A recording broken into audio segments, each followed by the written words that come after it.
All right, good morning, everybody. Thank you for attending the May 9th, 2024 Planning and Zoning Commission. We'll call this meeting to order at 9:30 a.m. Rosalie, would you like to do roll call?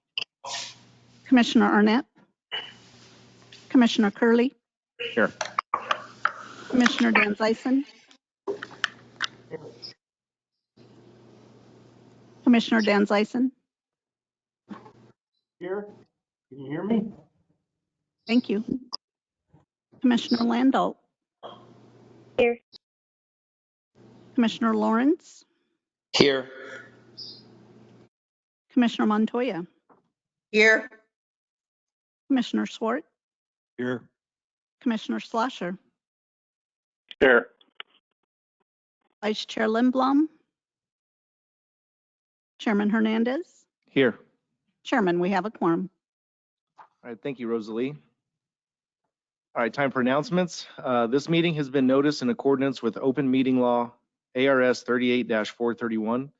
Agendas are available within 24 hours of each meeting in the Maricopa County Planning and Development Office and are also available on the Planning and Development website 1 week prior to hearing at www.maricopa.gov/planning. The staff reports prepared for each agenda item shall become a part of the permanent record for each case. With respect to hearing process, cases will be considered in the order they appear on the agenda unless otherwise agreed to by the commission. For each case, the applicant will be given a set amount of time to present. Anyone wishing to speak on a particular case shall fill out a speaker's card for in-person attendance or raise your hand within GoToWebinar. The amount of time allowed for speaking shall be at the discretion of the commission chair. Staff will provide the chairman with the names of persons who have registered and noted desire to comment, and those registered participants who have raised their hand. The chairman will call on each named participant one at a time. The chairman will conduct the hybrid in-person and virtual public hearing according to the bylaws and according to the rules established by the chairman regarding public comment. Votes will be done by roll call vote only. The chairman will verbally identify the specific members responsible for all motions and seconds. All right, let's see, minutes from the April 25th, 2024 hearing were distributed to the commission. Are there any comments from the commissioners? All right, hearing none, we'll consider those minutes approved. All right, moving on. Darren, we'll move to the consent agenda. Yes, Mr. Chairman, there's a single consent item S 2023-008 known as Estrella Estates Unit 2 in District 5. This is a 32-lot preliminary plat in the Rural 43 zoning district for 40.3 acres southwest of the southwest corner of Rainbow Valley and Elliott Road. The Rainbow Valley area plan designates the site for rural uses of 0 to 1 dwelling units per acre. There's no known opposition. The recommendation in paragraph 11 is for approval subject to conditions A through M. I'm happy to try and answer any questions you may have. Great, thank you, Darren. Are there any questions of staff by the commission?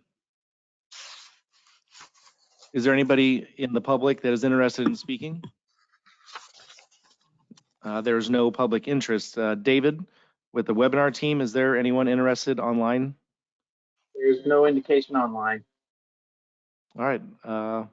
Since there's no public interest, we'll close the public forum. Is there any discussion by the commission? Hearing none, I will entertain a motion for the consent agenda. I make a motion that we approve the consent agenda as presented. I'll second. All right, we have a motion to recommend approval of the consent agenda by Commissioner Montoya, and we have a second by Commissioner Swart. Rosalie, ready for roll call vote? Commissioner Curley, Yes. Commissioner Dan Zyson, Yes. Commissioner Landau, Yes. Commissioner Lawrence, Yes. Commissioner Montoya, Yes. Commissioner Swart, Yes. Commissioner Slasher, Yes. Chairman Hernandez. Yes. Chairman, we have a motion recommending approval of the consent agenda by a vote of 8-0. Great. Thank you, Rosalie. All right, we'll move on to the regular agenda. We got agenda item number 2, Joel. Chairman Hernandez, members of the commission, agenda item 2 is for KZ 2023-062, Special use permit request for the Sonoran Equine Veterinary Surgical Center on a site located at the northeast corner of Rio Verde Drive and 144th Street within Supervisory District 2. Next slide. The special use permit is to allow for the use of the site as a veterinary surgical hospital run by the applicant, who is seeking to move operations from suburban Scottsdale to closer to our client base in Rio Verde. The SUP portion of the site will consist of about 1.25 acres of an overall 10.35 acre parcel along 144th Street. Next slide. Until the beginning of the week, the rest of the site was under an approved agricultural exemption for the remainder of the applicant's business, which was to include horse breeding and boarding. This allowed the applicant to be exempt from certain zoning ordinance requirements on the rest of the site, not subject to the special use permit. After reviewing this ag exemption, staff determined the site was not actually eligible for the exemption and moved to rescind that approval. Staff would note that this would not prevent the applicant from developing the formerly ag exempt portion of the site for the same purpose with building permits, nor would it disallow the applicant from applying for another ag exemption once the site becomes eligible under zoning ordinance requirements. Staff is recommending the Commission adopt a motion recommending the Board of Supervisors approve Z 2023-062, subject to conditions A through I for the following reasons. There does appear to be a need in Rio Verde for such a specialized facility. The Rio Verde area is famous for its numerous equine uses, and this facility would be a benefit to the health and welfare of the many horses that call Rio Verde home. With that, I'm happy to answer any questions. Great. Thank you, Joel. Is there any questions from the Commission for the staff? All right. Is the applicant present here today? Chairman Hernandez, this is Commissioner Lindblom. Can you hear me? Yeah, we can hear you, Commissioner or Vice Chair Lindblom. Okay, I am on the call. Sorry for my delay. Great. Thank you. Thank you for joining us. Hey, the applicant, could you please state your name and address for the record? Yes, George R. Everland, civil engineer, Everett Allen Group, 6300 East Cave Creek Road, Cave Creek, Arizona. Great, thank you. Okay. Obviously, this is the special use permit for the Sonoran Equine Veterinarian Clinic and Surgery Center. Next slide. The location is obviously at the corner of Rio Verde Drive and 144th Street. Has frontage on Rio Verde Drive and also 144th Street. Next slide. This is the existing county land use map, and maybe it's hard to see. I guess this pointer doesn't pick up over the thing, but it's pretty much right in the middle of the yellow. The yellow is designated at the rural agricultural land use. There's many equestrian farms and all in that yellow area, and that's part of the county land use based on the Rio Verde Foothills area plan done in 2005. Next slide. This shows the floodplain. The blue is the floodplain, FEMA floodplain that was from the Rio Verde area drainage master plan. And the site has a portion of the floodplain, a pretty substantial portion going across the northeast corner of the floodplain. And that area is not being touched or developed. You can see the SUP area in yellow. None of the SUP area is within the designated floodplain. Next slide. So the total area, again, this shows the SUP area in relation to the entire parcel. Again, the SUP area is 1.25 acres on the total 10.35 acre parcel. As you can see there, again, the SUP area is not near any actual boundaries of the 10 acre property. And it has a frontage, it has a distance away from Rio Verde Drive right away. Next slide. This again shows the anticipated or the development plan for the building that shows there, and then this is the support buildings on the rest of the property that will be used for such things as housing, temporary recovery of horses after surgery, etc. As you can see here again, we're pretty good distance from Rio Verde Drive with any of the proposed structures. Next slide. This is just an aerial view, drone aerial view that shows the site. And as you can see in the kind of the wash in the floodplain that crosses, and again, the SUP, and none of the improvements on the site are extended into the floodplain. Next slide. This is a development plan. As you can see here, the driveway, actually we worked with McDOT. They had a few comments in the beginning. This is spaced halfway between I think it's Gamble and I forget the other street on the opposite side. And it's over 400 feet from Rio Verde Drive. So McDOT has approved, we still have to officially approve when we can do construction plans, but they have approved the location of the driveway. We had to make I think it was an 11-foot adjustment in it, but they've approved the location. Also, you can see here, there are no drives, no access to 144th Street from the side, to Rio Verde Drive. The only access is on 144th Street, the single drive. Here's the proposed building in the dark brown. There will be walks and lit planters and landscaping around the access and walkways. The sort of orangey brown area is decomposed granite, which becomes necessary for the loading and unloading of the horses, etc. The area in gray close to the building are the 22 parking spaces that are required for the use. The total building coverage is 8,169 square feet for the building, which is 14.6% just of the SUP area. When you look back at all the proposed buildings on the 10-acre site, it's like 5.5% of the 10-acre site. They're going to conform with the night sky lighting, all under down lighting in accordance with, they'll meet again during the construction plan review, the dark sky ordinance requirements. There's an existing well on the site that will be used. It's adequate for their proposed use. The retention, shown in blue, the retention area is 1 foot deep and it will retain the entire 100-year 2-hour runoff from the SUP site. So it's graded so that drains to that basin, and that basin will retain that volume of water. Next slide. That's a landscape plan. As you can see, even the retention area is fully landscaped. It's 1 foot deep, and that becomes a self-watering for the landscape also to a large degree. So, and then there's planters around the building that will also be landscaped. Next slide.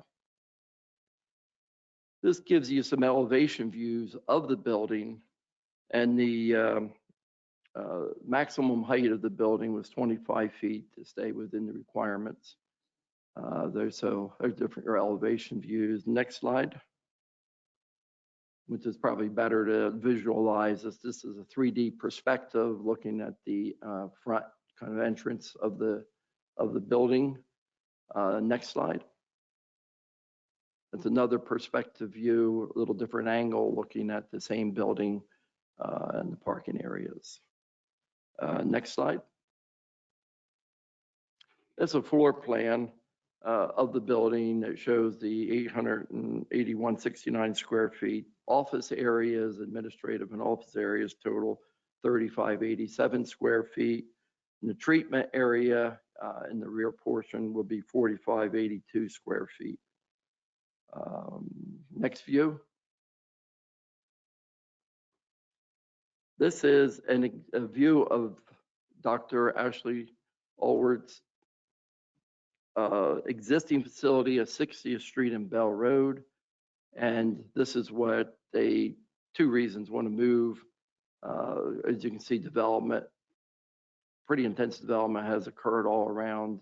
And The site is very, very presentable, very kept, very neat, clean. And so that just gives you an idea of her existing facility. She personally will operate this new facility. So it's not, just that they own it. They own it and will be operating. She is the veterinarian doctor who will do the treatments and the surgery. Ashley, would you just like to say just a few words about your business?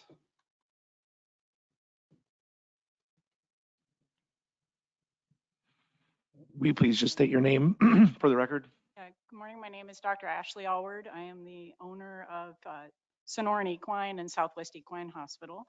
I'm a lifelong horse owner, and I've been a veterinarian for over 20 years, a veterinarian in Arizona since 2005, so 19 years. I've owned Sonoran Equine since 2014 and have operated Sonoran Equine since 2014 at our current facility, which is at 6001 East Bell Road in Scottsdale, which is currently a very high traffic, highly developed area and is no longer suitable really as a location for horse trailers to be coming in and out of our facility and bringing horses down to our current facility. So we have purchased land in the Rio Verde Foothills, which is very close to most of our clients. We currently travel from our facility out to Rio Verde. So, and our clients in Rio Verde have to travel down to us in Scottsdale. We have purchased land on 144th Street in Dynamite with the board's approval of building a hospital there to more conveniently serve the horse owning public in the Rio Verde Foothills in the North Scottsdale area. We feel that this is going to be good for the community, good for the safety of the horses, and honestly, much better not to be having horse trailers running up and down Scottsdale Road in Pima, especially during high stress situations when you have a sick horse. So we respectfully ask that you approve our application. Great, thank you. In conclusion, we reviewed the recommended stipulations by the planning staff, and we are in agreement with all the stipulations that were listed by Joel. And that's the conclusion of our presentation. Thank you. All right, great. Thank you, Mr. Everlin. All right, is there any questions of the applicant from the commission? All right, we will proceed with in-person speakers, then allow those registered online to speak. After public comment, we will allow time for rebuttal by the applicant. So it looks like we have some people here in person, and we will limit you guys we have a lot of speakers today, so we're going to limit everybody to 2 minutes. And please don't repeat anything that someone before you has said, just to try to keep things short. Let's see, first up, we have Carmela, is it Lizzo?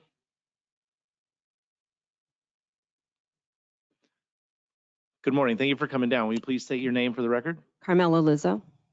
All right, go ahead. I'm the president of the Rio Verde Horsemen's Association out in the Rio Verde Foothills and a 30-year resident of the Foothills. The Foothills is the last standing bastion of horse ranches and equine facilities in Maricopa County. It's home to world-class reiners, ropers, trainers, breeders, and boarding facilities, along with many, many homes that have 1 to 3 horses. This facility supports the rural environment that the majority of us moved out here to enjoy. The Foothills has changed dramatically in the last year, and not necessarily for the better, due to recent development in the hundreds of homes that have recently been built. This could have been 8 homes.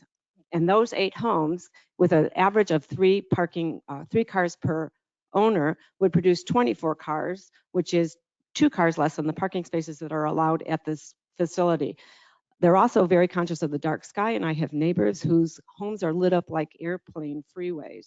They have an existing well, which means that 7 more people will not have to drain a well, permit a well, and drain our aquifer. Also, this facility would be a welcome addition to the community by providing services that are not currently available. On Monday, my horse was kicked and received immediate and needed immediate care by a vet. I made 6 phone calls and it still took 6 hours to get a vet to my horse. He received 15 stitches, but had this been a case of colic, it could have been fatal. The Foothills needs the facilities for both the large ranches and the individual neighbors whose animals may require care. It's located on Rio Verde Drive, which makes it easily accessible and will actually block traffic noise from the existing neighbors. The hours will be such too that we don't have to worry about short-term rental parties or all that brings. Please approve the SUP. Great, thank you, Ms. Lizzo. All right, next, Joe Stock.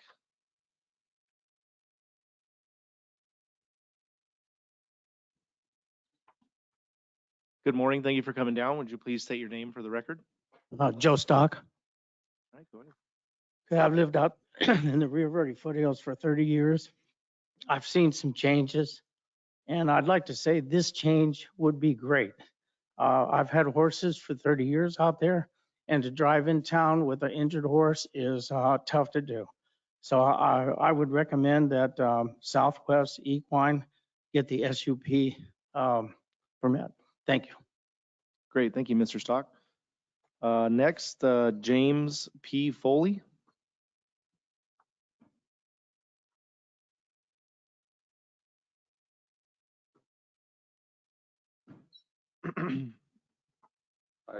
I'm Dr. James P. Foley. I'm another equine veterinarian, and I actually worked at Southwest Equine when Dr. Posey built it and owned it from 1985 till 1993.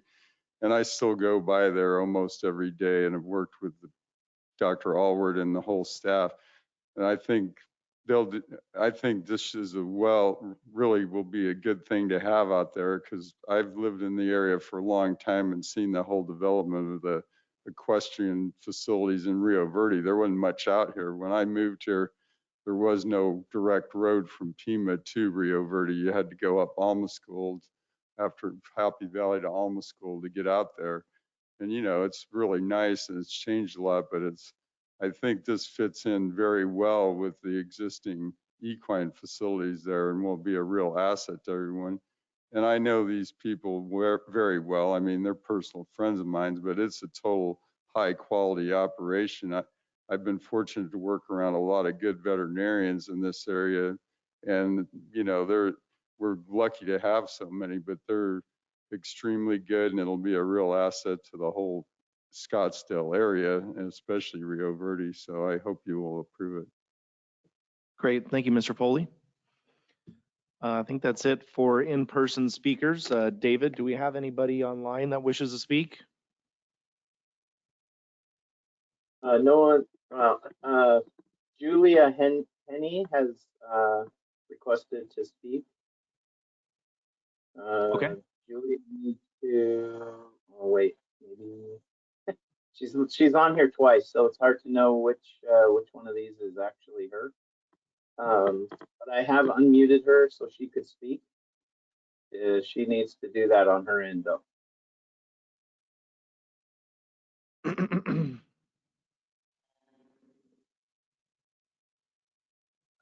I also have a Julia Terrell, who's indicated an interest to speak. Both of which are unmuted. There, Julia. This is Julia Terrell. Sorry. Hi, good morning. Good morning. You can hear me? Yes, could you please state your name again? Yes, sir. It's Julia Terrell. Terrill. Great, thank you. You can go ahead and give your comments to the commission. You got 2 minutes.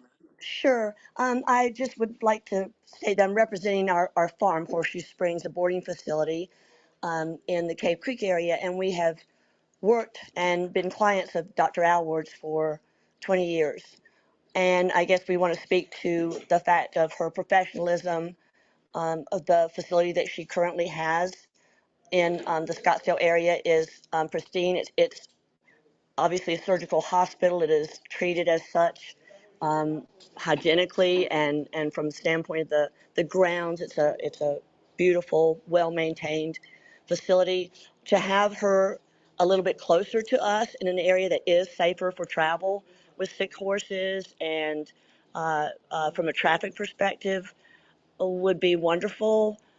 And I guess that's as much as I can say about just the fact that would be widely supported by the horse industry in this area and much appreciated.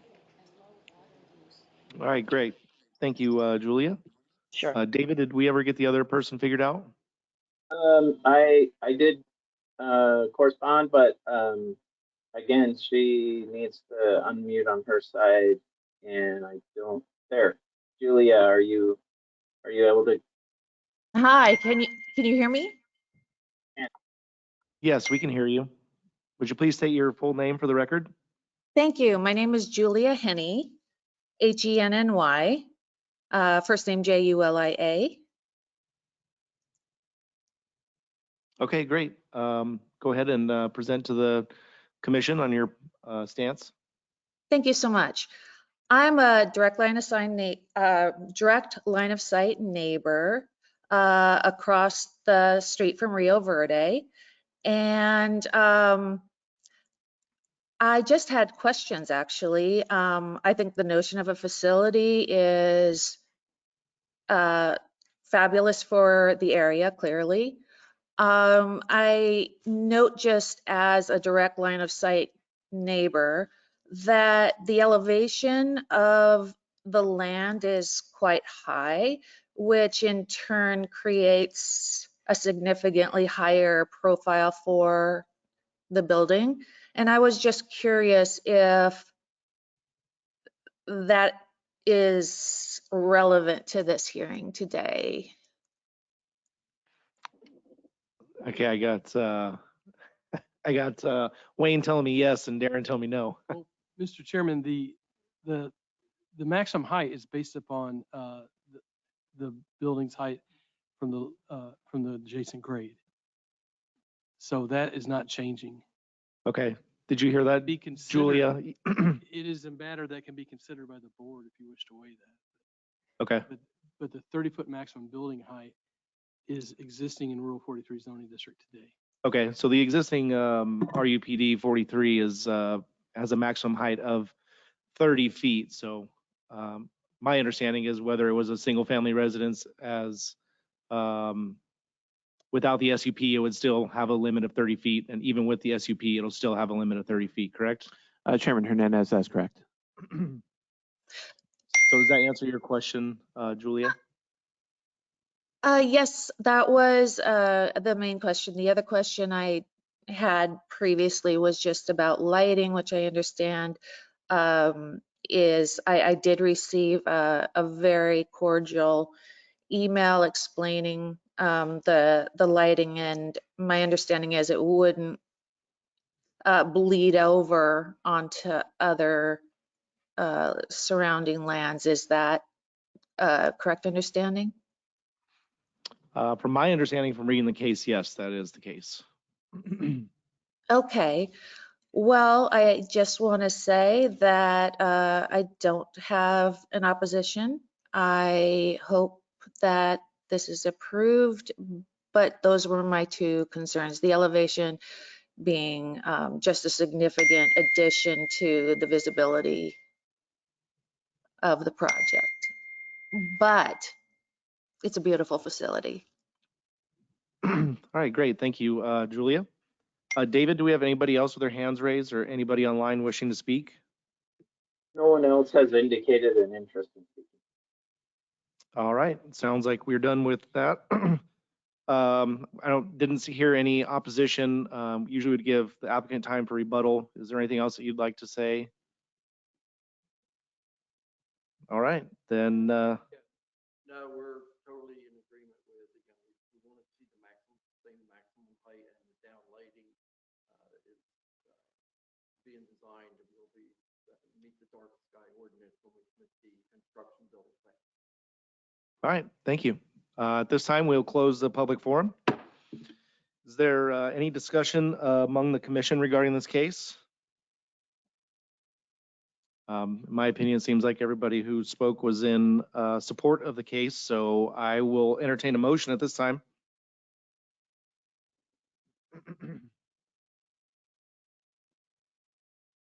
This is Commissioner Curley. I make a motion to approve or recommend approval as presented.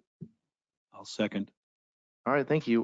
We got Commissioner Curley recommending approval for Z 2023-062, and we got a second by Commissioner Swart. Rosalie?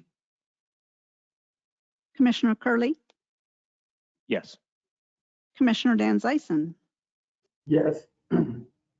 Commissioner Landau, Yes. Commissioner Lawrence, Yes. Commissioner Montoya, Yes. Commissioner Swart, Yes. Commissioner Schlosser, Yes. Vice Chair Lindblom,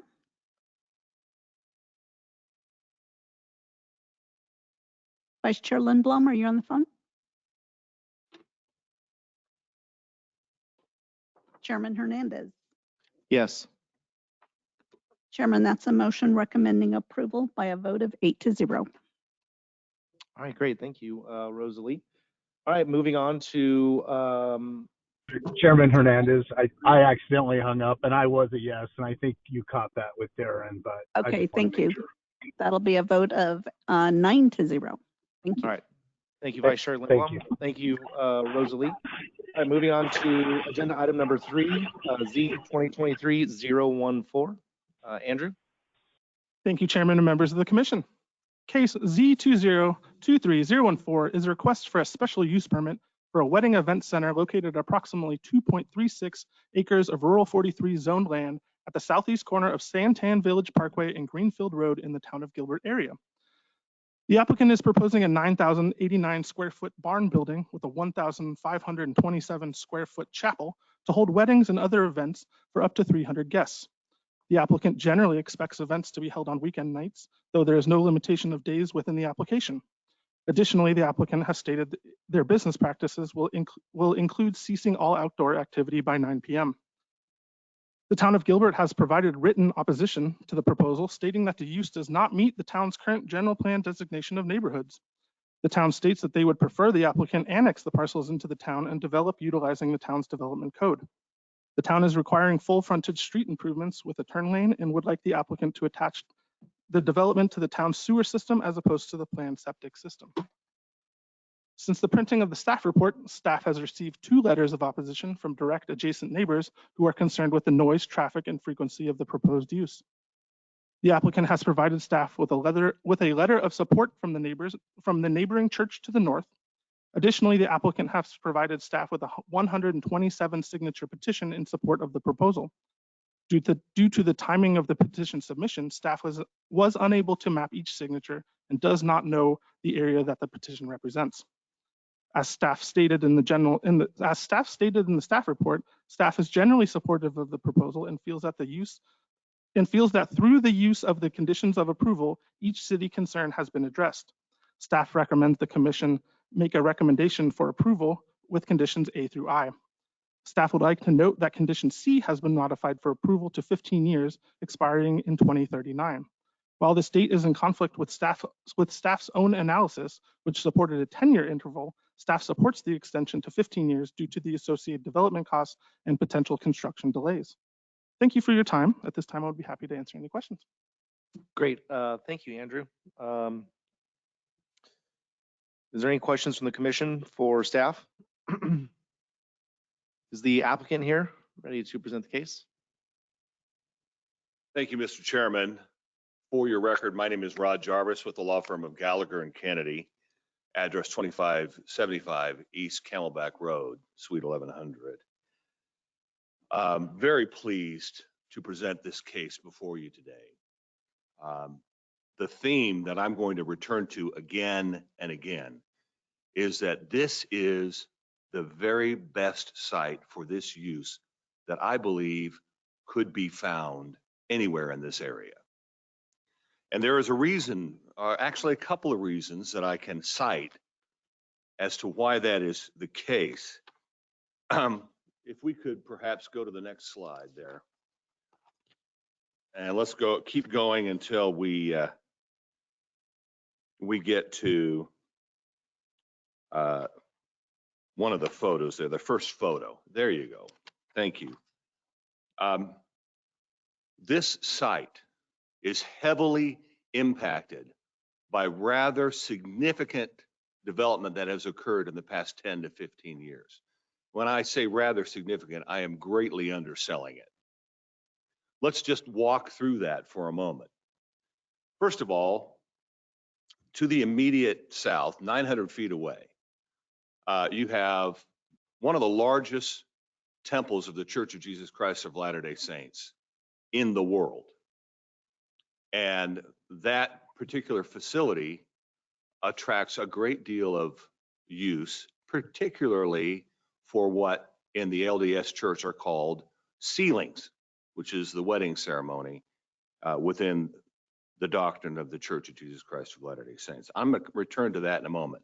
Immediately north of that, across Pecos, is the American Leadership Academy. That is a facility that has just under 2,500 students. It's a charter school, and by definition, a charter school creates a traffic headache twice a day, because charter schools attract students from an undefined area. Busing is not really a possibility for charter schools. This is a problem that's encountered with charter schools all over the valley. So that in the morning, parents drive their children to school. In the afternoon, parents come and pick their children up from school. That's 2,500 students getting picked up and dropped off. That's a traffic headache. I'm going to come back to that because we're going to improve that situation. The front door of this site is Santan Village Parkway, carries 40,000 vehicles a day. And just to the west of Santan Village Parkway, of course, is the Santan Freeway, which carries well over 120,000 vehicles a day.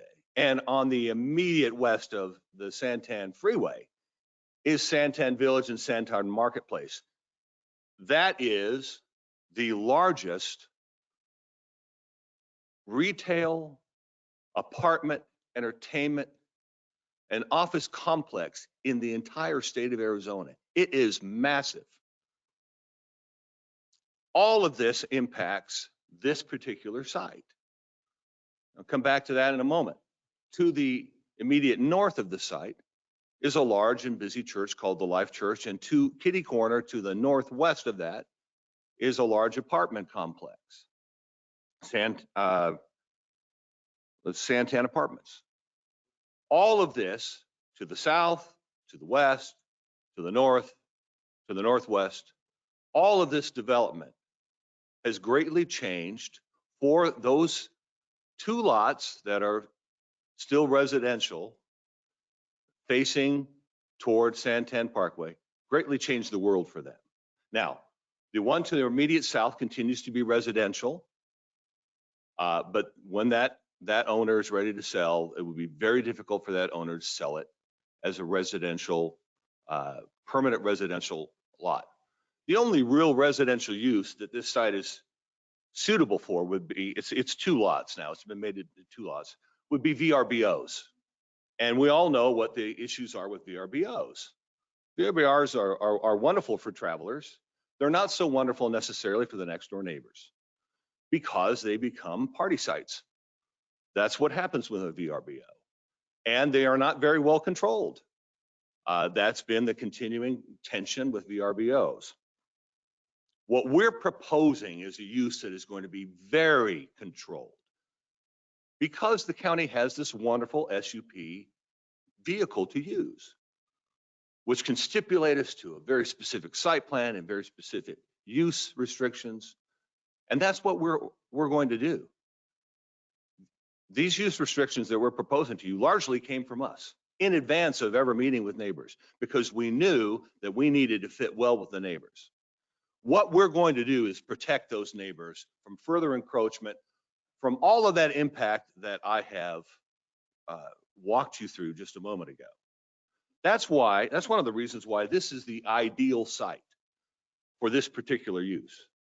And I say this particular use under this particular SUP vehicle. There's another reason specific to this area that this site is ideal. And I'm going to refer back to that LDS temple. And for this, I need to explain a little bit about some of the practices of the Church of Jesus Christ of Latter-day Saints. To get into a temple, you have to have what is called a temple recommend. That means you are a member in good standing, an adult member in good standing.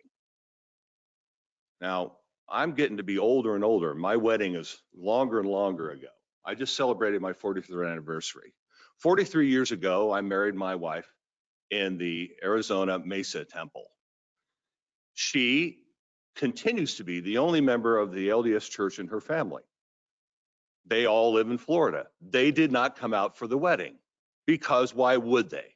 They couldn't see us get married in the Mesa Temple.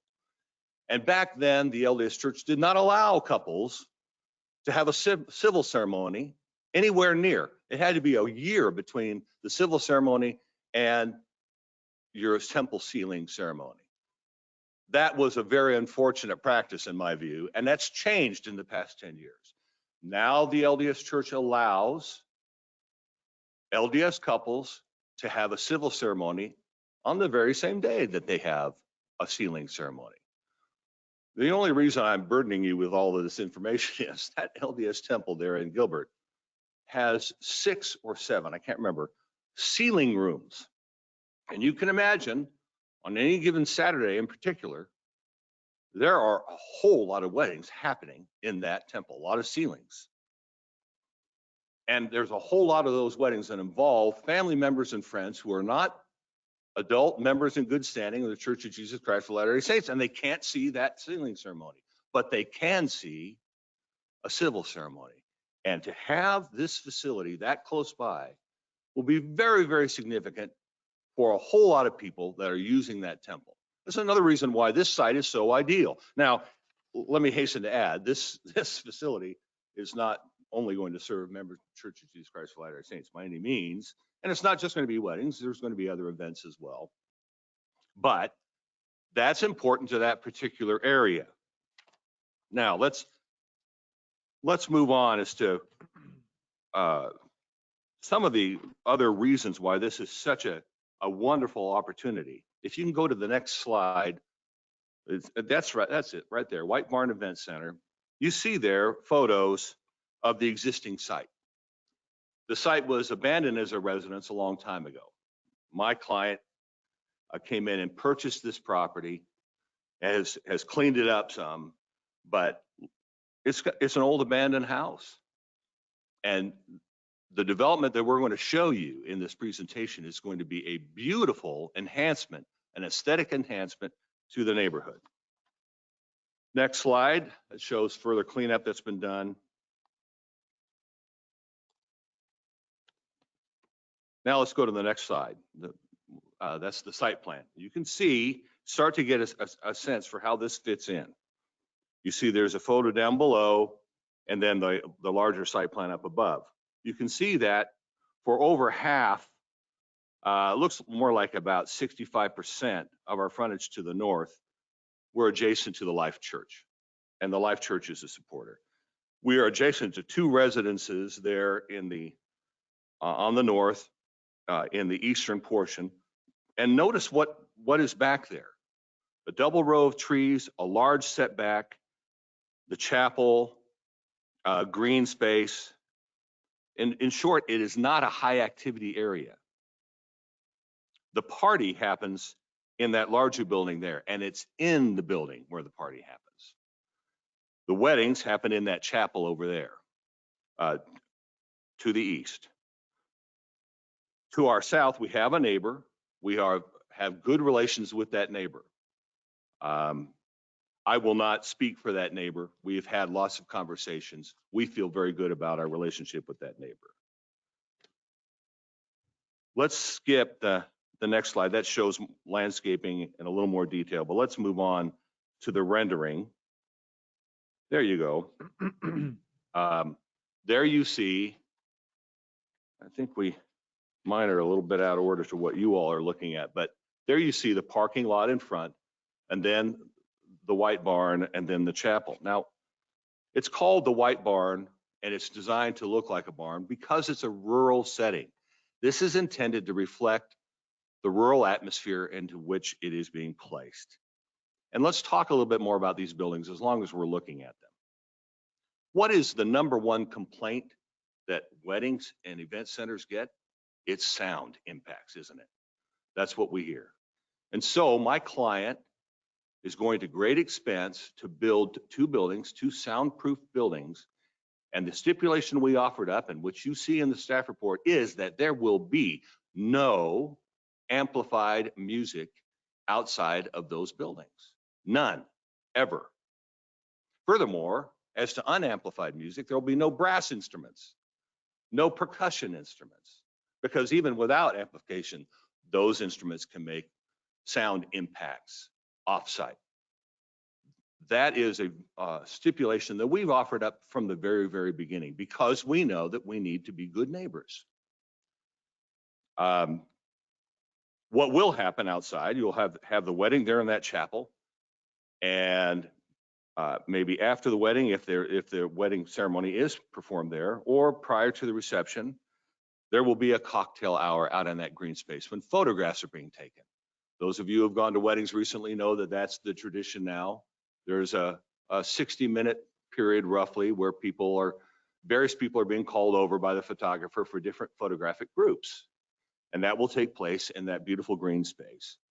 But then once the party it goes inside the white barn, and that's where the dancing is. That's where the music is.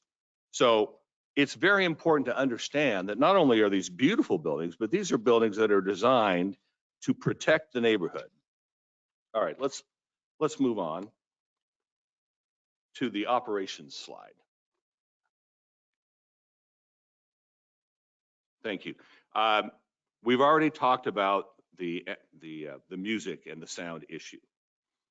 You've already heard from staff about the buildings themselves, and we've already talked about the landscaping. Now let's look at the 101 parking spaces. That has been found to be more than adequate parking for the events that will be held here. This is a higher end facility. This will not be huge gatherings.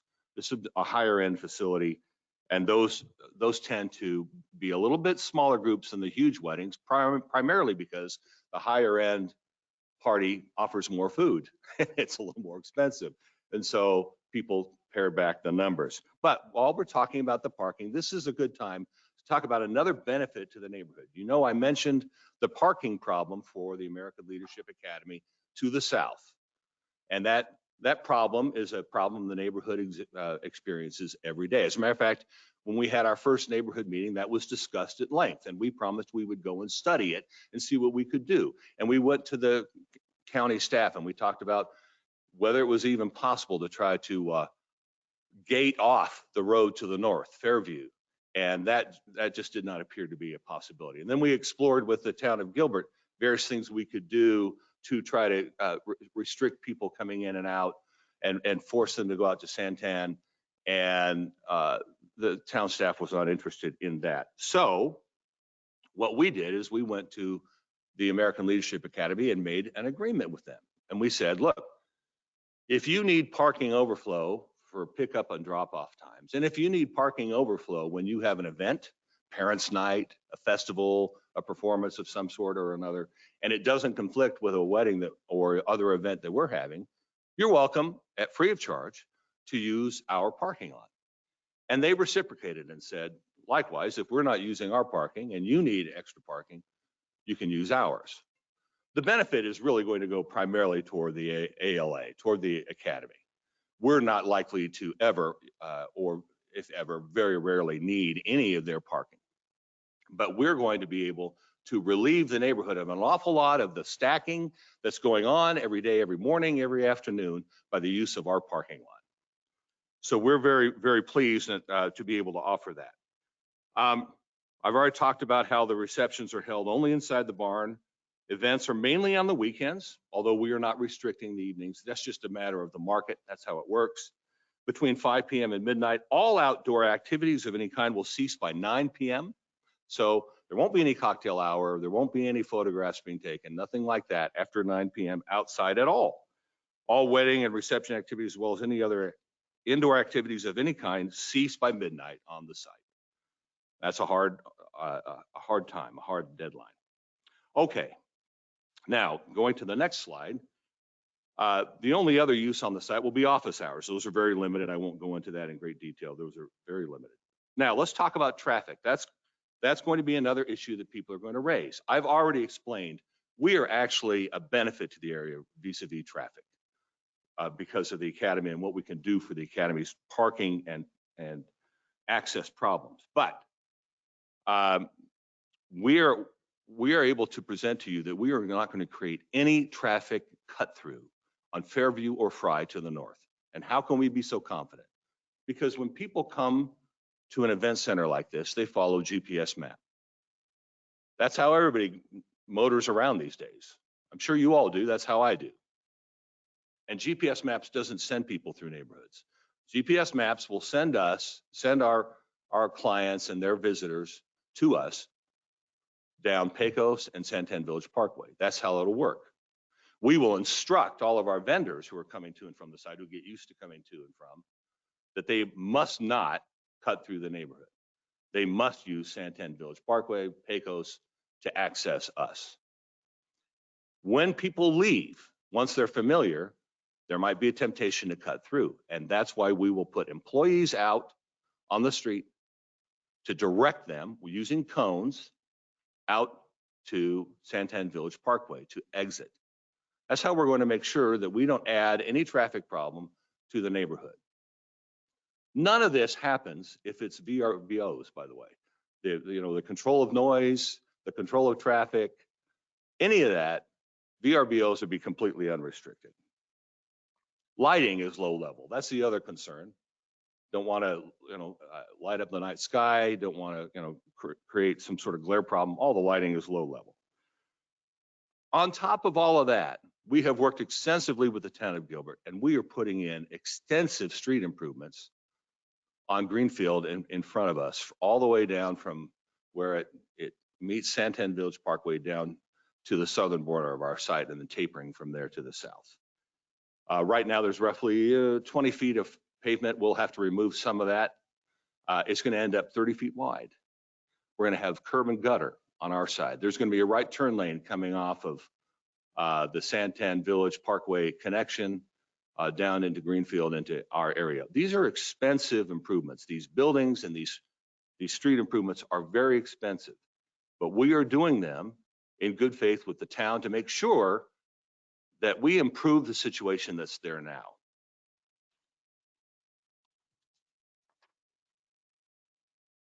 Next page. Another question that often gets raised is the impact of alcohol. We will not serve alcohol. If the clients want to have alcohol, they have to hire a licensed and bonded bartending service. Those services know what they're doing. They know what the impact on their licenses will be if they are not careful. But in addition to that, we have a history of controlling our events also, and we watch it very, very closely.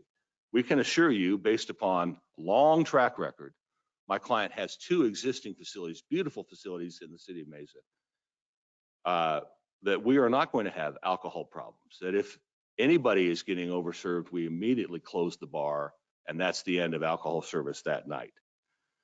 So we will be providing our own security on top of what the bartenders do.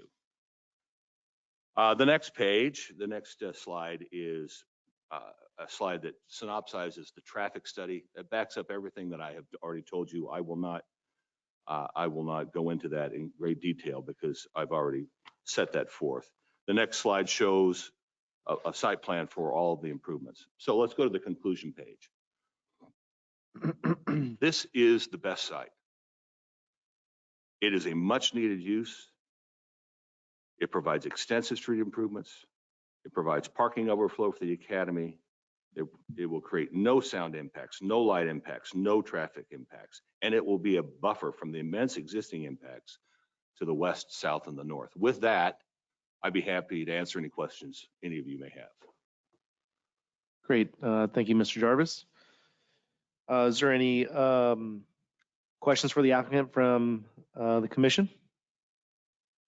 Every question that I had, you answered in your presentation. So great job with that. Okay, so we will proceed with the in-person speakers and allow those registered online to speak. After public comment, we will allow time for rebuttal by the applicant. So again, as in the last case, we have several people who wish to speak today. So we'll limit everybody to 2 minutes, and please, don't repeat what somebody before you has said. So we will get started with Kelly Mullins. Good morning. Thank you for coming down. Please state your name for the record. I'm Kelly Mullins. Thanks for having me. So I have lived on Fairview minus 8 years for college and getting married my entire life, which is 42 years. We are raising our 4th generation in this neighborhood, and it's very near and dear to us. We've gone to the meetings with these guys. It sounds beautiful, but my problem is that my husband's in law enforcement, and at the end of the day, you can't guarantee any of these things to be true. They have a large financial gain to make off of our neighborhood, and at the end of the day, he's getting paid by her for the bottom line, right, which is money. You can't guarantee any of these things. One of the things that we did as kids, which our kids now do, is 007, where we get on golf carts and we have a spotlight and the kids hide in the ditch in the neighbors' yards, and it's kind of like tag, and it's just a really fun game. And I'm concerned that if somebody who's not familiar with our street does decide to cut through on the way home, even though you can tell them not to go, I mean, what's stopping them from saying, hey, I don't live here, or I do live here, and they want to cut through? Because it's an open road. If you guys are familiar with it, it's a mile-long open road. And so there's no guarantee that they won't cut through. So I don't want to take up your time, but I just want to say that I have, which we did submit online, I have over 100 people that live in the neighborhood who I know personally. I don't know how they said they have a petition for it, because we have over 100 people who are against it. We didn't have to finish the sentence. We have another one trying to go in at the end of the street, people trying to make a profit off the neighborhood every which way they can. We have a couple of VOs that popped up, and I agree, they're a nightmare. And we're just trying to protect the small town feel. That's the tiny bit left of Gilbert. We're not in Gilbert. It's technically Gilbert, but at the end of the day, we're here in the county. We've driven a long way to be here, and we're just trying to protect it. And the county is overworked and overstaffed, and we appreciate you guys, but at the end of the day, we take care of ourselves. We've paid for the speed humps on our street, and we're just trying to protect our kids. So we are definitely opposed to it. Over 100 of us in the neighborhood. Thank you so much. Thank you, Ms. Mullins. All right, next up, Scott Hancock.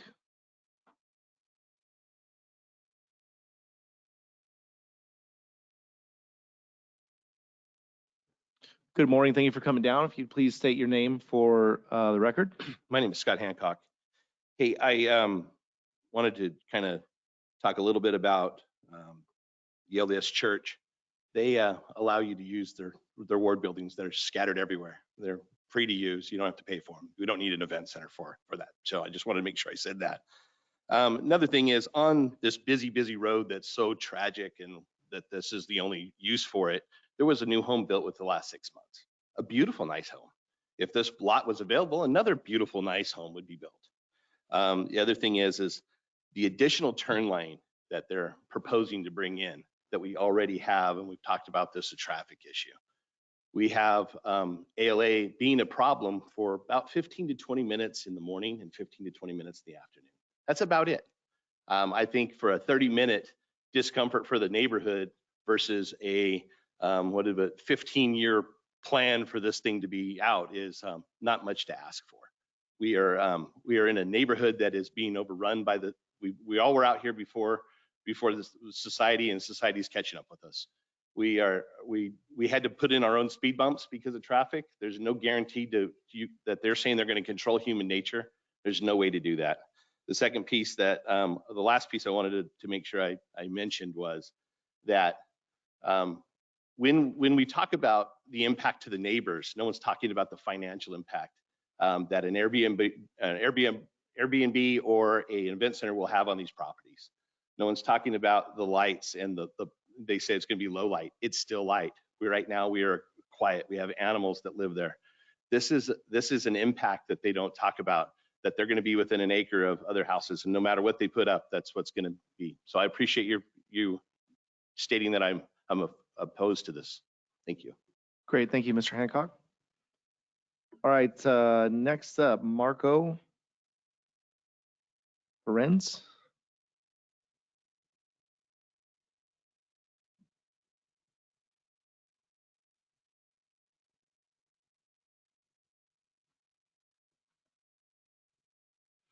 Good morning. Thank you for coming down. If you please state your name for the record. Marco A. Ferenz. All right, go And ahead. I live directly behind the third, if you go from the street going east, I'm the third house in. And I will be impacted right against their property. We just butchered the last steer. We will be getting another couple calves in. Horses will come back again. I promised my wife a new horse. Hers passed away. And how many people don't want to go and jump the fence and play with the little animals, get a picture with the animals? And I mean, the alcohol, the fence. I've been to weddings. Everybody puts a pint in their boot. I mean, we all have. We've all seen it before. I can't, I don't condone this. I don't want this. And I don't see the impact and the lights being good for the animals. And that's about all I got. All right, thank you, Mr. Ferenz. Next up, Carol Ferenz. You don't want to speak, okay, but you are in opposition. All right, next up, Brian Skinner. If I might ask, can I have an extra minute? I'm actually going to be representing my father, who's the direct southern neighbor. And then I'm in the same neighborhood too, and I'd like to add my comments at the end. Sure, that would be fine. So this is from my father, who's the direct south, who the representatives mentioned they have a good relationship. They might have a good relationship, but my father is 100% opposed to it. So it says, dear Andrew Lorenzen, I'm writing to express my strong opposition to the request for a special use permit for a wedding events and party venue located at that address. As the adjoining property owner and a resident of the neighborhood, I am deeply concerned about the potential negative impacts this SUP will have on my property. Noise pollution. The conversion of a residential property into a party venue raises significant concerns regarding noise pollution, loud music, PA systems, and rowdy behavior from understandably joyful and potentially inebriated customers are inevitable consequences of such establishments. These disturbances would immensely disrupt the peace and tranquility of our otherwise quiet neighborhood. The prospect of enduring frequent disruptions late into the night is unsettling and threatens the quality of life for myself and my fellow residents. I have nothing against these types of venues. I just don't think a place for them is beside my house, my neighbor's house, and our neighborhood church and our elementary school. Before my wife passed away, we often would sit in our patio swing, look at the LDS temple, and talk. My wife did most of the talking. I'm usually quiet. Now that she's passed, I still sit in the same swing. I don't talk to her per se, but I do in a way. I'm saddened just thinking of the possibility that a quiet time on most evenings could be replaced by sounds of the Macarena, I'm a Barbie girl in a Barbie world, who let the dogs out and baby got back. Traffic. Introducing a party venue into a residential area would drastically alter the character and atmosphere of our neighborhood. The school already restricts Old Greenfield Road at least twice a day. Additionally, they often have evening events like the one attached in the pictures, which I have pictures, from small Thursday evening events. The party venue will create more of a constant influx of competing crowds, traffic, and potentially safety hazards associated with large gatherings. Lack of concern for our neighborhood. Let's carefully consider the actions of property owners. Despite owning the property for approximately a year, no effort was made to trim severely overgrown grass, bushes, to cut down dead trees, make major repairs on or clean the property until the date of this hearing was announced. Even after a late night fire on January 2nd, 2024, no effort was made to minimize future potential hazards. See the attached pictures, which I can provide too. While these are grand plans to integrate the venue into the community, I question these statements when it appears the business owners are interested in minimizing costs and maximizing profits in their bold gamble to turn our quiet neighborhood into a pseudo nightclub. I urge the owners to sell the property to be developed into one or two nice single family residences. In conclusion, I strictly request that the County Planning Department reject the special use application and uphold the integrity of our neighborhood. Peace and quiet, preserving the integrity of our neighborhood should be a priority, and approving such rezoning request would set a precedent that could irreversibly harm the well-being of the residents in this area forever. Thank you for hearing my concerns. So that was and it's signed Toby Skinner. Mr. Chairman, to clarify, Toby Skinner is the name of your father? So Gareth Skinner is his legal name, and then Toby is his nickname. I'm sorry. Yes, sir. And he's the property owner directly to the south? Directly to the south, yes. Okay. My name is Brian Skinner. Thank you, sir. Yes, okay. And so now I'd like to just, I'm also in the neighborhood. I live about a mile away. And I've gone around and to collect signatures from our neighborhood. And so far, I sent in a colored picture to Rachel, but here is what we have so far, and about, a good amount is red, meaning they're opposed. So there's, of the 172 homes in this square mile area, 75 are opposed to it, 5 are indifferent, and 1 is for it. The remaining 91 have yet to be contacted for their opinion. And this is literally a polling. This is not trying to convince people to see it our way. This was just asking. So my boys and I did this, and my 2 sisters. So a couple of things that the lawyer said that I think are completely false, or at least misguiding you. Suggests that he has a good relationship with my father. Kind of implies that my father's for it. Absolutely he's not. He might be a nice guy and he might take his call, but I was in the room when he talked to the guy and told him that he was against it. So there are, another thing he said was there's 2,500 students in this small school. That's not true. It's a small school. There might be 2,500 people in the total ALA schools, Gilbert School District, but in that small school, there's not. In the K through 6, there's not even close to 500 people, in my opinion. Might be wrong, but the RBO is his only option. There's a home that is directly to the south of us that is within the 300 feet that you should have mentioned that is for sale right now for $1.1 million. It is a empty lot. VRBOs aren't built on acres that cost this much. So I don't believe that any potential VRBO owner will be interested in this. Mentions the county roads. There's 101 car parking, so county roads will not be impacted. Don't believe that to be true either, because the fastest way you can either to get to Higley at least is to go through Fairview, which has no traffic lights, as opposed to taking the 3 traffic lights to go on Pecos on the actual city roads. And so anything above 100, my question is if you have more than 100 vehicles, or realistically even 80 vehicles, and people just decide to start parking out on the street, who's going to control that? Will those people be told not to come to the wedding and they're not allowed? My guess is I doubt it. And then parties will always occur inside.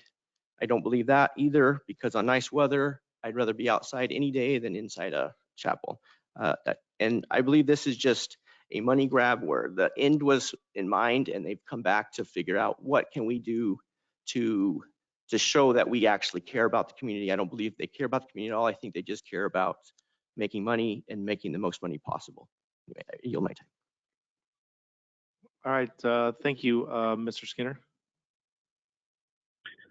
Chairman Hernandez, I have a question for the Mr. Skinner, if I could. Yeah, just 1 second while he comes back up. Okay, go ahead, Vice Chair Lindblom. Yeah, Mr. Skinner, I'm just curious that, I grew up in that area and lived practically on Fairview with friends most of my young childhood life.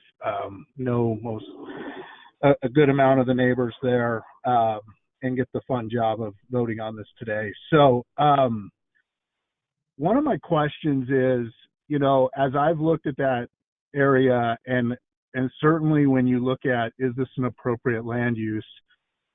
When that whole area got changed in the way Greenfield was relined, and this certainly could fall into a category of where I would vote that this is an appropriate land use. The one that's being proposed down on the other side on Higley that I'm aware of, I tend to lean completely opposite. It has to do with location and school and the church. But my question is, and this is a hypothetical, but it could be very real. There was a bill that's going through the House right now that would allow developers or individuals to put like a triplex on any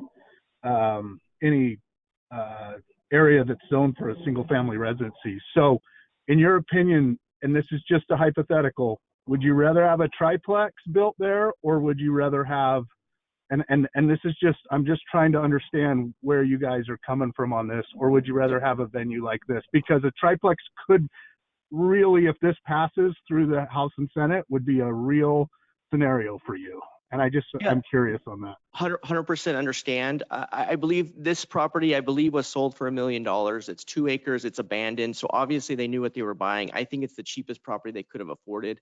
They could put a triplex on there. I'd have no problem with that. And I'm speaking for myself. I'm not speaking for my dad. My dad's in the hospital right now, and he was getting a blood infusion. He's going to be there for the next like 3 weeks. So he couldn't. Yeah, attend I think if you're like me, you know your dad. So So yeah. I do know my dad, and so I guarantee you can put a triplex on there, but that's going to be the worst investment you can do. I think the best case for you to do. It was just a hypothetical. Two very nice single family residences on there. Right now you can sell the property at minimum $600,000 an acre. I would say even venture $750 an acre. We're not talking about this is just junky land. Yes, this land, my dad has been trying to buy this since 2014. So, and it has not been for sale. So I don't know how the people who purchased it got it from that owner, but it was, there's a long story behind it. Someone paid the sales tax and, acquired the home. I don't understand all the legalities of it, but it's just kind of a long history of this home has been trying to do something like this since before my dad even lived in the residence. So I don't think they could put you could do a triplex, but I don't think it's the smartest investment. I think smarter would be to pick two residences. I don't know. But I'd rather I guess in my opinion, I'd rather have the triplexes because I think it'd create less noise and less hassle for everybody. And it'd keep it Thank you. Thank you. All right, appreciate your input. Thank you, Vice Chair Lindblom. All right, Mr. Jarvis, we still got several speakers, so we'll give you some time to rebut at the very end. I'm sitting over here. That's all good. All right, Jerry Topete. Hopefully I said that right.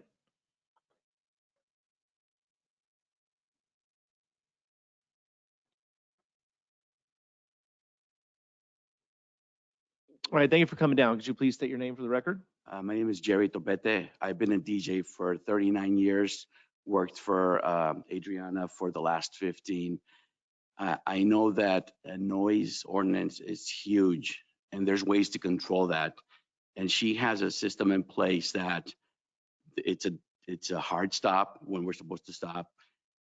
You ever been to a wedding where there's the DJ and there's a table with guests and there's a dance floor? That's not a good idea because now all of the guests are doing this because our sound needs to be louder to get past the guests that are sitting down to get to the dance floor. So in her venues, all of the sound is concentrated on the dance floor. So it doesn't have to be amplified as much. And the people that are sitting down are able to have a conversation. The windows and the doors will be shut. There's currently a couple of venues in Mesa, some in Gilbert, that have noise ordinance that they just don't seem to get it. She has a very good system. And with all due respect, that neighborhood is not a quiet neighborhood. It's a lot of traffic. And about buying the most affordable property, I don't, she's got money if she's got to build a road to it to get to it. So it's definitely one of a kind. It's going to be, it's just gonna be amazing, honestly. She does have people patrolling the parking lot. She has people going after the events. Now, I know that the neighbors are upset about sound. I personally know a neighbor that lives in the neighborhood, and she says that a lot of the neighbors are upset because homeowners in the neighborhood would have parties and they would drive really fast out of the neighborhood. That's why they had to install the speed bumps and leaving trash and beer cans everywhere. And that's why they're upset, but this is not the case. Thank you for your time. Thank you, sir. All right, next up, Emily Hughes.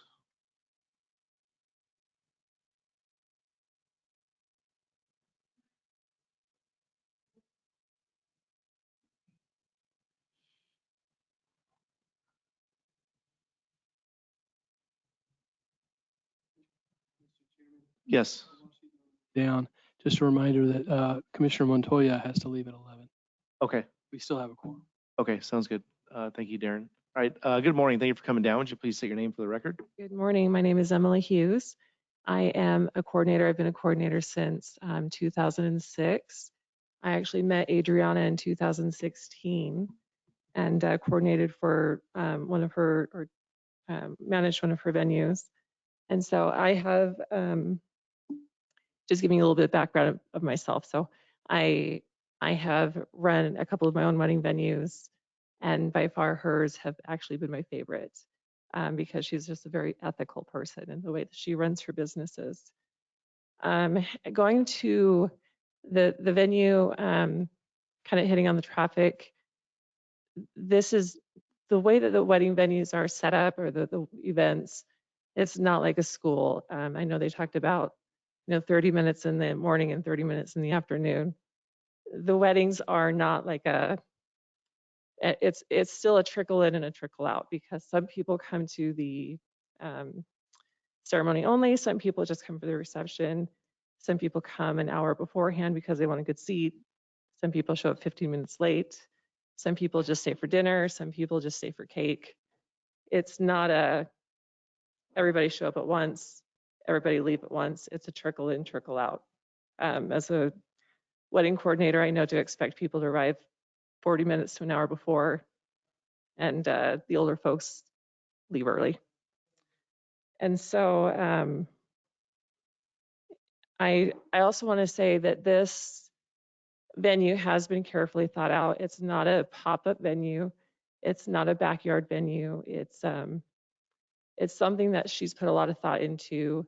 It's being built, or hopefully with permission, being planned and being built around knowing that there's neighbors close by.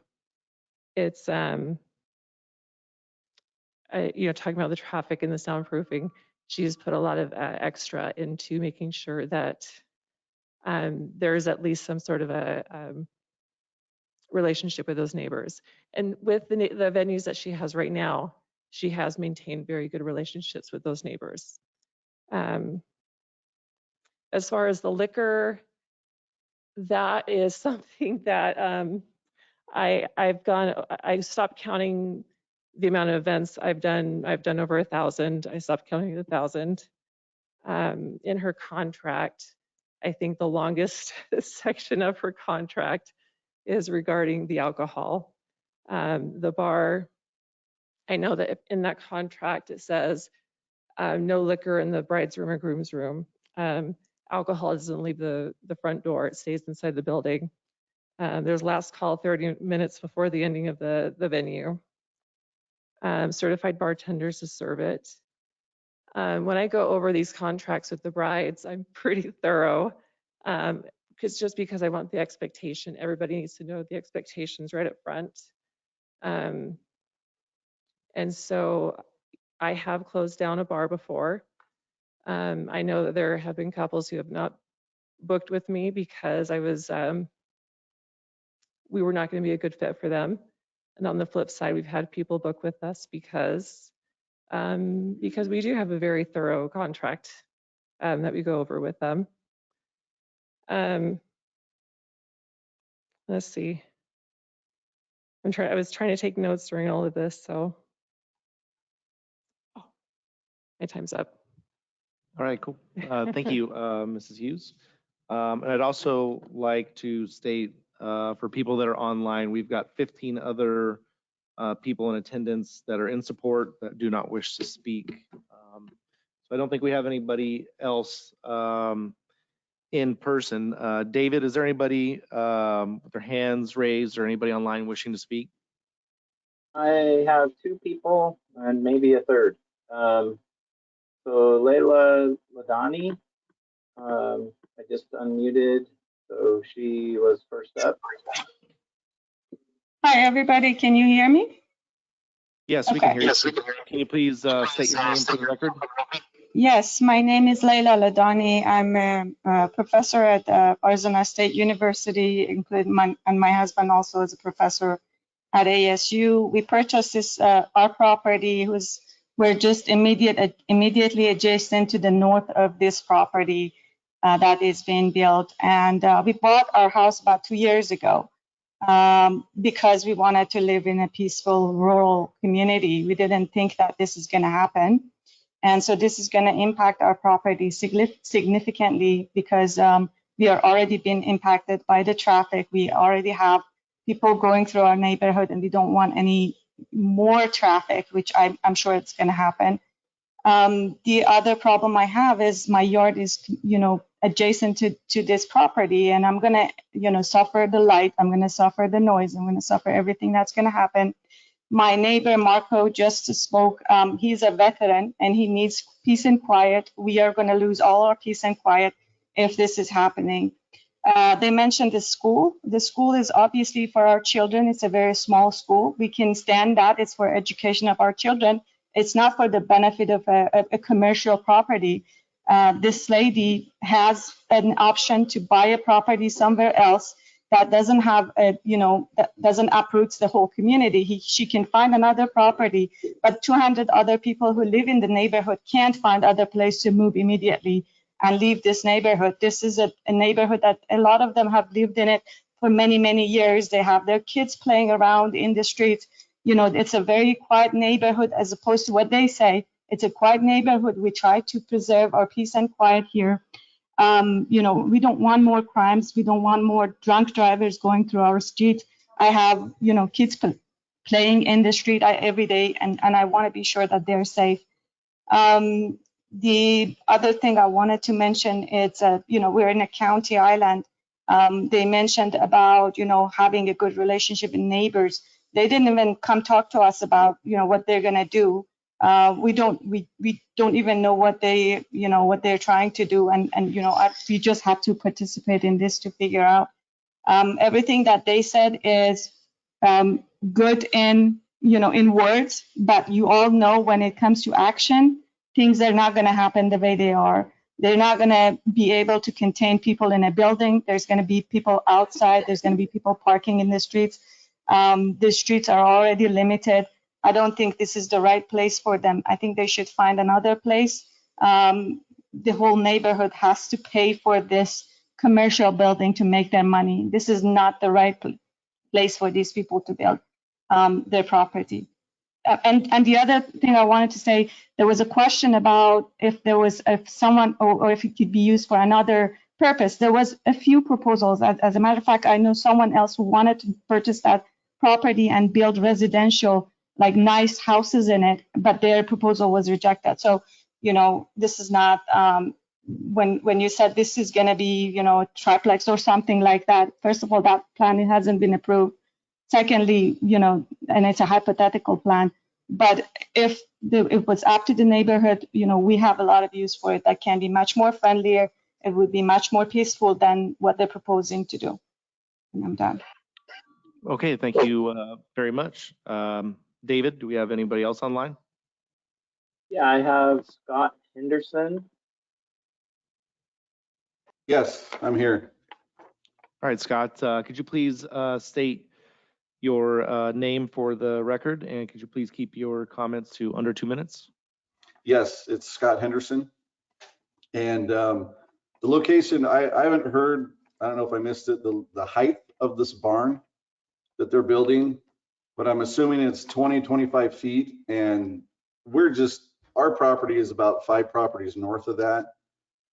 We had the same situation where we bought a property that they tried to make a wedding venue with, and I don't know if it got shut down or it didn't happen. And we had a dilapidated house behind it that we bought and fixed up, and then we built a property in front of it.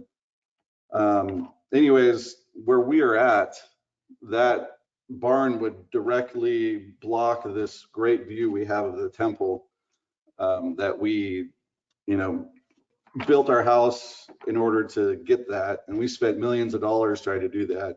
And I think we're not the only ones that it would block a view and would devalue their properties in this way. I think anybody would buy that property and fix it up and make it a nice residential place. Also, I don't know if it was noted or not, but on the 202, just directly the freeway access closest to this property, there is no south on-ramp. So you have to go around, and typically they'll go through Greenfield Road, which is right next to our property. I think one other question I had is if the school ALA has a function at the same time is this a wedding venue? I think it would just cause huge traffic problems, and people park along Greenfield, and it's a no parking area. There's signs there, and I was wondering what would happen if ALA and the wedding venue had a function at the same time. I think it would just cause chaos. All right. And that's all I got. All right. Thank you, sir. David, do we have anybody else online? I'm not aware of anyone else. Had one other raised hand, but she won't respond to me, so I guess Christy Jansen also wants to speak. So Christy Jansen is a different person than the person with their hand raised? No, she is the person with her hand raised. She hasn't unmuted or chatted with me, so I don't know There you exactly. Can you hear me? Yes, we can hear you. I'm so sorry. This is Christy Jansen. I've never used this app before, so I'm a little bit confused. I'm sorry about that. Okay, no problem. If you can just keep it under 2 minutes, please. Will do. My name is Christy Jansen. I have also been a long-term resident of Fairview Street. I was born and raised there in 1981. I've lived there for 20 plus of my years of my life. I continue to live in the town of Gilbert. My husband and I own a lot behind my twin sister, Kelly Mullins, right there. So we're very, obviously with family connections. I have a brother, an uncle, a cousin, and my twin right in those same lots by me. So we're very emotionally invested in this street. We've been holding off on waiting to build to see how these attempted venues play out, building on Fairview. With the one at the end of the street, my nephew was passed by an attendee on a golf cart over the yellow line, and it forced him off the road. My sister followed the driver back to the venue. There was word exchanged, and it has not been a pleasant experience. I do appreciate at least the transparency of this transaction. I still am 100% opposed to it. With that reason being is I'm concerned more instances like this will happen in the future. It's interesting that so far the only two people have spoken who are in favor of this are both employees. I am a daily walker. I have never ever seen a beer can or bottle on either side of Fairview. That is absolutely false. I'm sure everyone who lives on Fairview can agree to that. There are occasional gatherings, of course, but our neighbors have good relationships with each other. And if there is an issue during one of these gatherings or party, a quick text or call can end that abruptly because we have established long-term friendships with another and the mutual respect is there. If that's the case for this venue, an instance like this, then it is now called to the police for noise complaint or other issue, now wasting valuable law enforcement and county time. And it says a lot about this employer, or that this owner and her employees and legal counsel, how they're all gushing over her that she can purchase this property in what appears to be a questionable way with assumption of expanding her business. I don't think that's fair to us. All we want is to keep our quiet street quiet. How would you personally feel about this going in next to you? I know one family personally, aside from the Skinners, who do wish to purchase this lot as a family home. So just again, I'm 100% opposed. Thank you for your time. All right, thank you very much. David, is there anybody else online? There's no one else that's expressed interest in speaking. All right, thank you very much. Mr. Jarvis, I'll give you a few minutes. If you could keep it brief on, seems like we had Yes, everybody Mr. kind Chairman, of thank you very much. have the same comments for opposition, so if you could just address those. That's what I will attempt to do. The underlying theme of many of the comments, just to be as efficient as possible, is they don't trust what I've been saying. And I don't blame them for that. And in today's political environment, why should they believe me? They don't know me. Why should they believe my client? But they should believe the county. They should trust the county's process. First of all, your staff has looked at this carefully and supports it, has recommended approval. These are experienced planners. They understand the dynamics that are involved in this particular site. But in addition to that, you can trust your county enforcement process. The SUP is a very, very good vehicle. It's very specific. And if we don't keep to these stipulations, we can lose the SUP much sooner than the 15 years. They don't have to trust Rod Jarvis. They don't know Rod Jarvis. They don't have to trust Adriana Ucatil. They don't know her. But they can trust that the county enforces its rules. I used to be an enforcement hearing officer. I know that the county enforces its rules. So let's establish that to begin with, that there is a basis for trust, the trusting of the Maricopa County staff and the government process that's in place. Number one. All right. There were 2 neighborhood meetings and neighbors were invited, including the neighbor who said she had no idea who we were or what we were doing. That's not a fair comment. And in fact, at the second neighborhood meeting, when they found out that we were coming back to report on the traffic issues they asked us to look into, specifically the school and how we can handle that. When they found out we were still intent on moving ahead with this process, a number of them got up angrily and stormed out of the meeting. So we did outreach. The folks want to preserve their street, and it's a beautiful street. I agree with them, and we are the best use to do that, precisely for the reasons I've already gone into. I won't repeat all of them, but we are going to be the best protection they can have. I showed you a picture of the existing building. That's not my client's doing. That was the way it was before she bought it. There's a reason for that. It's the impacts of the area already. But we can reverse that and create a beautiful aesthetic use.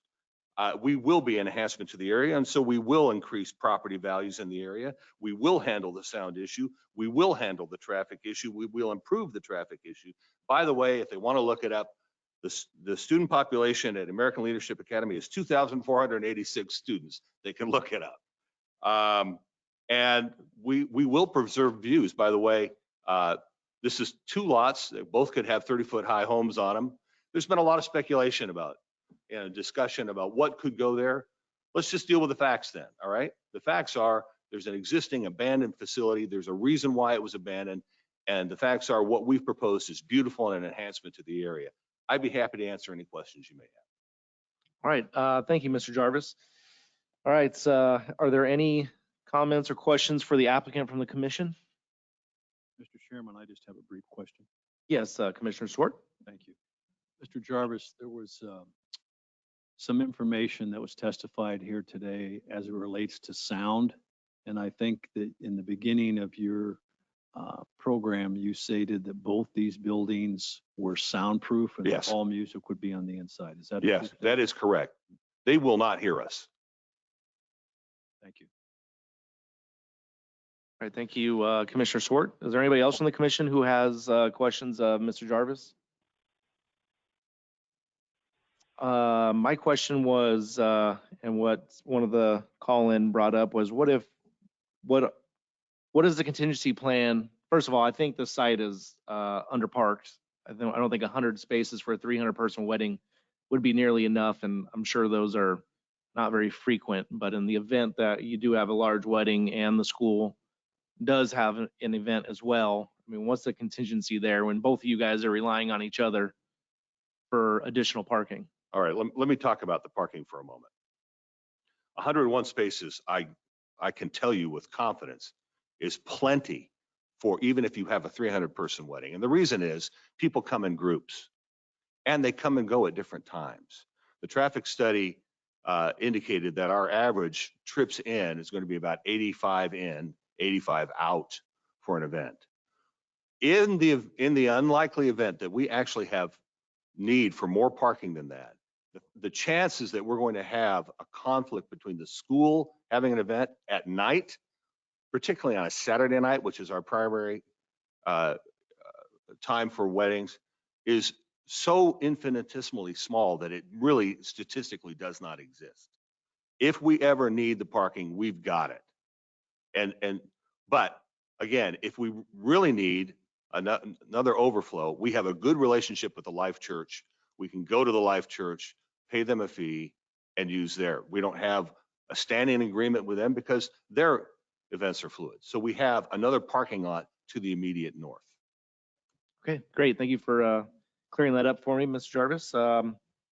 If we don't. Yeah, and, Chairman Hernandez, on that issue, I actually think this venue does help with the traffic side of it. I had kids that went to that school, and there were times we lined up down that street, and this actually does. I think it's a net positive when you look at the traffic side of it, not a negative. There's other concerns of sound, and I hear the neighbors and traffic potentially going through, but on the parking side of it, I actually think this helps. Between the three of them, I think they help each other. Okay, great. Thank you for that, Vice Chair. Lindblom. Is there any other comments from the commission for the applicant? All right, hearing none, we will close the public forum. All right, is there any discussion from the commission regarding this case?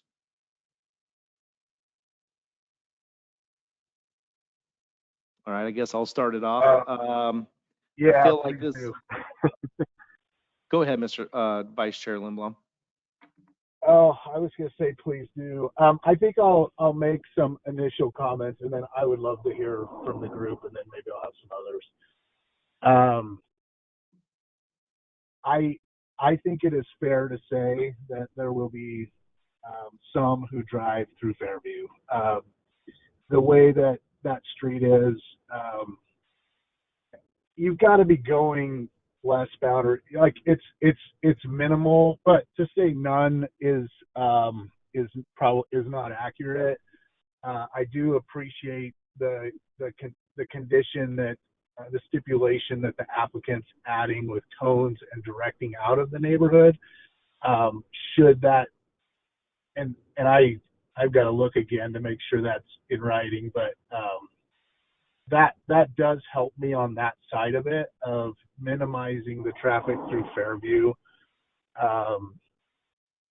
I certainly sympathize with those that are right up close to this. It is a change of nature, but is it a appropriate use? I tend to lean towards yes. And I drove this twice and parked out there and thought about this in the last couple of weeks, knowing this was coming, because when I say I have a lot of friends on that street, that's an understatement. This is where I grew up, when there was literally no neighborhood between my house a few miles away and this neighborhood. And all of my best friends in high school and junior high and elementary lived on Elgin or Fry or Fairview. So I know this area well. I've been chased by neighbors when I was a punk teenager. They literally on Fairview would dig holes in the street to try to keep us from driving slow and not creating dust. And anyway, the history I have of that street's real. But I keep falling back on, is it an appropriate land use, and has the applicant satisfied the concerns? And the big concerns are, well, I'll tell you one. What's the driving principle? I'm a property rights person, and most on that street are as well. And they don't want the government telling them what they can build or where they can build it.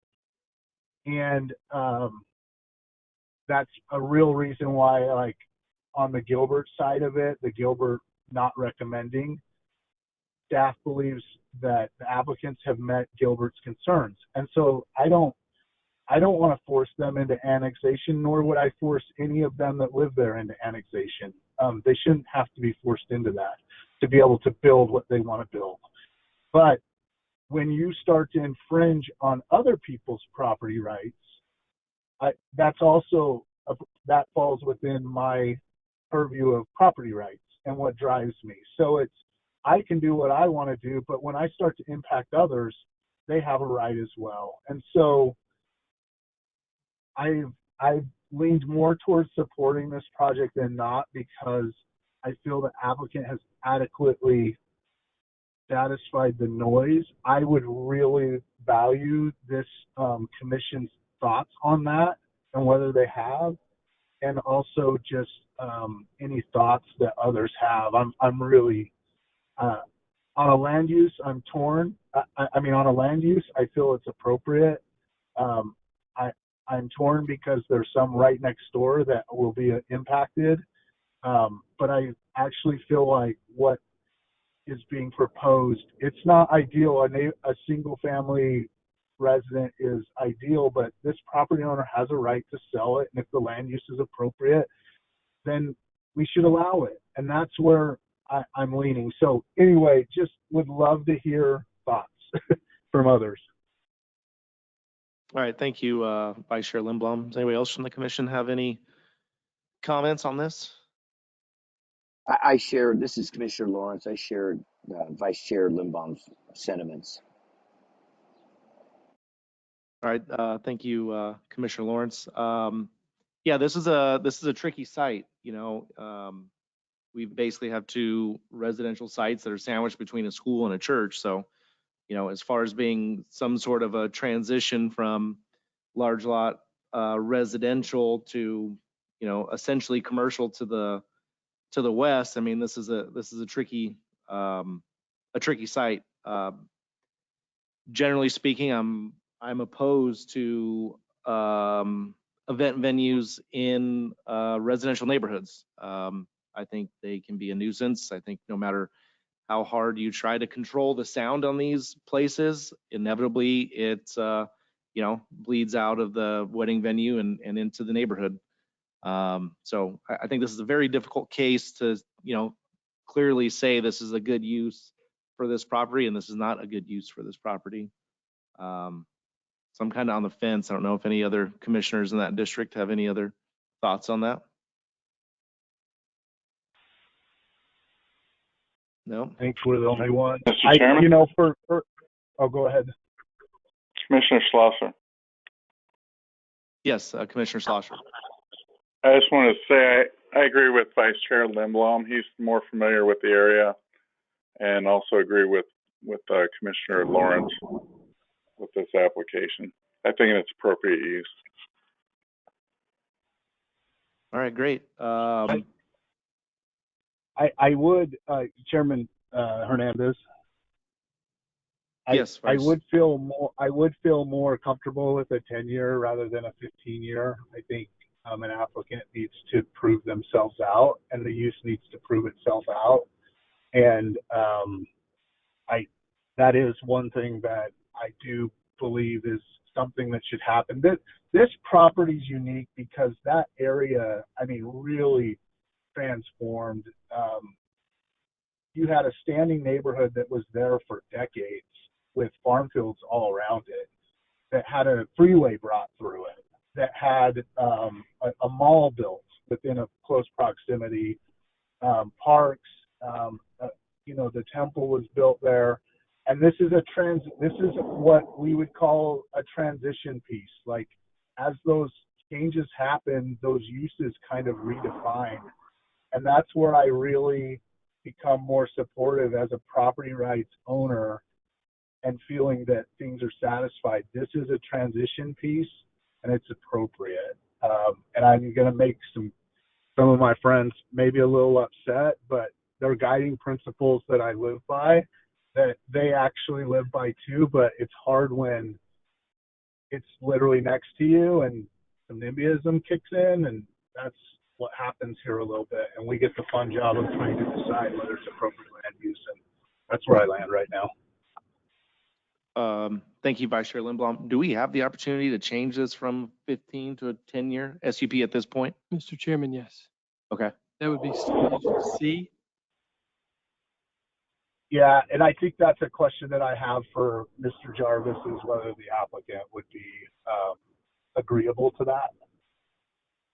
I'm sure they don't like it, but would they be agreeable to it?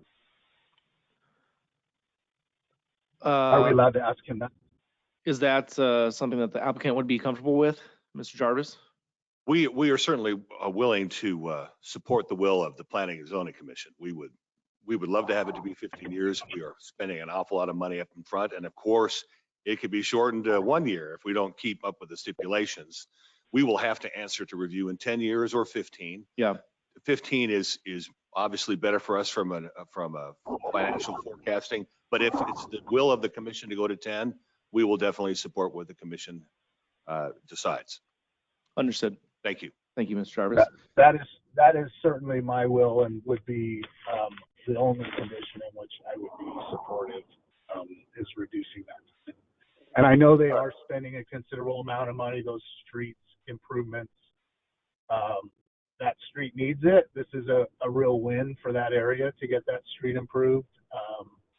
But that would be my condition to support this.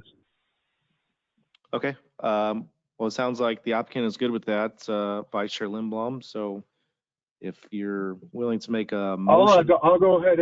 I'll go ahead and make a motion to approve this case. I don't have the case number in front of me. with the stipulation of a modification of a 15-year special use permit term down to a 10-year permit. This is Commissioner duration. Lawrence. I'll second that.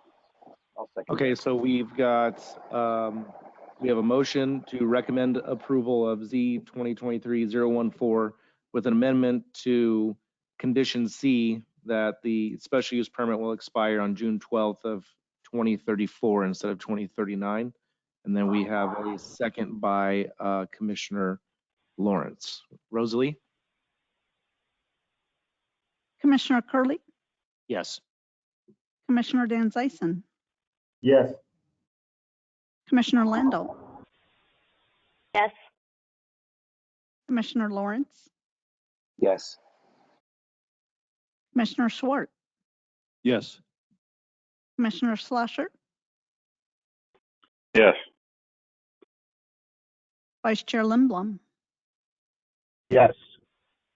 Chairman Hernandez. No. Chairman, we have a motion recommending approval by a vote of 7-1. All right, thank you, Rosalie. Darren, do we have any other matters?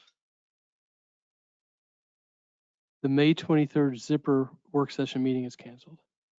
All right, great. Thank you guys, everybody, for coming down. We'll adjourn this meeting at 11:16 a.m. Thank you.